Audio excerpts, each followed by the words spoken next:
జిహాద్లో పాల్గొనే ఉగ్రవాది ఎవ్వడు ప్రాణాలకు లెక్క చేయడు. కారణం ఏంటంటే జిహాద్లో పాల్గొని ప్రాణాలు కోల్పోతే అతడికి అల్లా స్వర్గం ప్రసాదిస్తాడని వారి నమ్మకం. ఈ భూమి మీద లభించే సుఖాలు తుచ్చమైనవి అనే భావనలో వారు ఉంటారు. హదీసు గ్రంథంలో మహమ్మద్ ప్రవక్త కూడా ఇదే అన్నారు. పవిత్ర యుద్ధాలలో పాల్గొనే వ్యక్తికి అల్లాహ్ పై విశ్వాసం తప్ప మరేమీ అతన్ని అలా చేయమని బలవంతం చేయదట. అతను బ్రతికి ఉంటే జీవితం ఉంటుంది. అతను యుద్ధంలో అమర వీరుడిగా చంపబడితే స్వర్గంలోకి ప్రవేశించబడతాడు. దానినే జిహాదీలు నమ్ముతున్నారు. కానీ ఇక్కడ ఒక మెలిక ఉంది. ఒకవేళ జిహాద్ లో పాల్గొనే ఉగ్రవాది మహిళ చేతిలో గనక ప్రాణాలు కోల్పోతే అతను స్వర్గానికి అనర్హుడు అవుతాడట. ప్రాణాలు పోవడానికి భయపడని ఉగ్రవాది భయపడేది మహిళల చేతిలో చావకూడదు అనేనట. సాధారణంగా ముస్లిం మహిళలు అందుకే యుద్ధంలో పాల్గొనరన్న విషయం మనకు తెలిసిందే. అందుకే భారత్ ఆ తీవ్రవాదులకు ఒక జలకిచ్చిందట. పాకిస్తాన్ ఉగ్ర శిబిరాల మీద దాడికి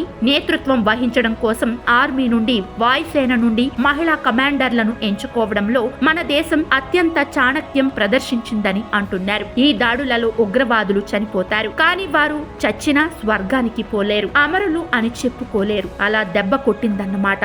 ఆది పరాశక్తుల్లాంటి నారీ శక్తి వారిని సంహరించింది. అంటే పేడ విరగడ అయిపోవడమే కాదు, వారిని నరకానికి పంపారన్నమాట. ఇక్కడ విధించిన మరణ శిక్షతో పాటు అక్కడ వారు నరకంలో శిక్షలు అనుభవిస్తారన్నమాట. ఇది తెలిస్తే ఎవరు ఆత్మాహుతి దళాలుగా మారడానికి ముందుకు రారని, అలా తీవ్రవాద సంస్థల వైపు యువకులు మరలకుండా భారత్ గట్టి దెబ్బే కొట్టిందంటున్నారు.